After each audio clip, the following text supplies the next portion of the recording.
have a very big trip planned to Iowa. Some of you are going with us, and perhaps a lot of you are going with us. How are you?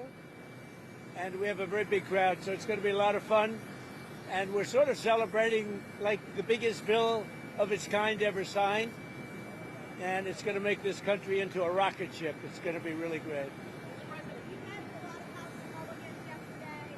What got them to yes? I think when you go over the bill, it was very easy to get them to a yes. You know, we went over that bill, and point after point, biggest tax cut in history, great for security, great on the southern border, immigration is covered. We covered just about everything. Again, it's the biggest bill ever signed of its kind. Mr. President, some House Republicans that were concerned about the bill said that they had conversations with you where you made promises. What promises did you make? Did you tell Representative Clyde that he could have some action on gun rights? What sort of deals did you make with those? Well, I talked to a lot of different Republicans in doing it, and we had a good time in being there. I did not have much of a problem with any of them. As you know, we had 2 negative votes, but we had whatever it was, the final vote. To get them to agree to yes? Yeah, I think a few of them I did, but I think they would have gone yes anyway. What were those deals? No deals, no deals. What I did is we talked about how good the bill is. I mean, that's a deal, I guess, when you think about it. But obviously convinced them, but it was not hard. This is a great bill. This is going to be a great bill for the country.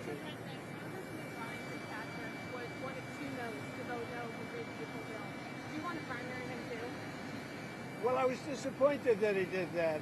There were 2 of them that voted no, so I was disappointed that he voted no. We had a call. It was a pretty long call. We talked about a lot of things, including Iran, and we also talked about, as you know, the war with Ukraine. And I'm not happy about that. I'm not happy. No, I didn't make any progress with them today at all. I think we're going to get great growth. I think we'll have growth at record numbers. This is going to be something that's amazing, and everybody was watching it all over the world.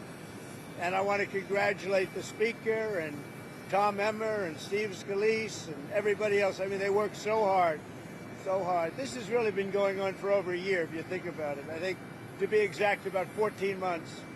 And this was the culmination, and I guess it ended a lot earlier. A lot of people thought it would end up the following afternoon. Well, it ended up late in the evening, but they were great. They were great. And by the way, on the Senate side, I thought Senator Thune did a fantastic job.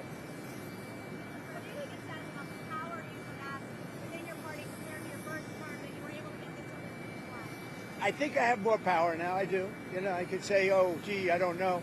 I think I probably do because we've had a great record of success. You know, my first term was very, very successful. We had the greatest economy in the history of our country. I think we're going to blow it away this term. But, you know, we've proven certain things. And, yeah, I think probably it's got more gravitas, more power. Yeah. So we have a couple of other deals, but my inclination is to send a letter out and saying what tariff they're going to be paying. It's just much easier. We have, far more than 170 countries.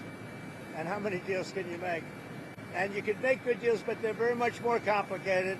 I'd rather, and I've been like this from the beginning, I'd rather send out a letter saying this is what you're going to pay to do business in the United States. And I think it'll be well received. I think it's just so many countries. And, then they go specific. Let's do this, let's do that, beef, ethanol. And I'd rather just do a simple deal where you can maintain it and control it. You're going to pay a 20% or a 25 or 30% tariff. And we're going to be sending some letters out starting probably tomorrow, maybe 10 a day, to various countries saying what they're going to pay to do business with the U.S.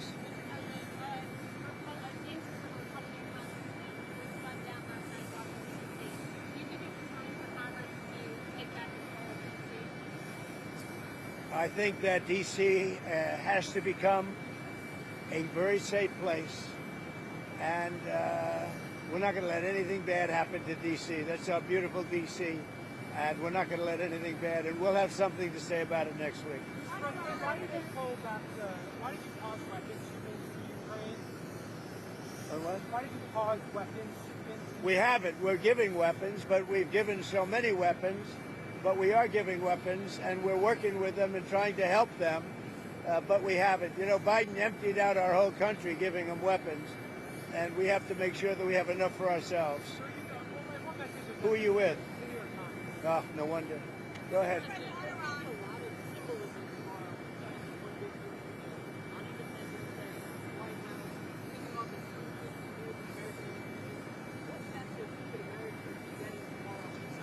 Well, I think it's going to be really a message of proudness. You're going to be proud of your country because our country is doing fantastically well. The economy is great. You saw the stock market today.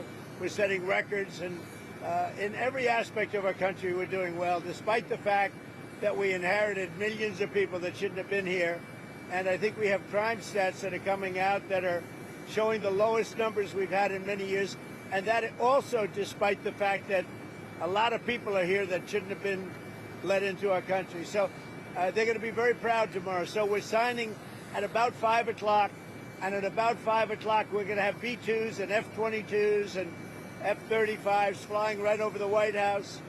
And the Speaker and I and John Thune, we're all there together with I think most Republican senators and congressmen and women.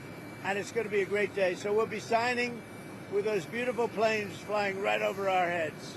All right? What are your expectations for the next round of talks with Steve Waycroft and his Iranian counterparts? Well, we're going to see. Steve is a great guy. He's a great negotiator. Iran does want to speak, and I think they'd like to speak to me. And it's time that they do. We're not looking to hurt them. We're looking to let them be a country again. They got beat up, and, you know, they were both exhausted, frankly. But Iran really got beat up, and I think they want to meet. I mean, I know they want to meet, and if it's necessary, I'll do it. But Steve is involved and very much involved, and he's done a fantastic job. All right, one more. President, on Gaza, do you still want the U.S. to take over Gaza as a part of a peace I want the plan? people of Gaza to be safe, more importantly. So that could I want to see safety for the people of Gaza. They've gone through hell. Thank you very much, everybody. include-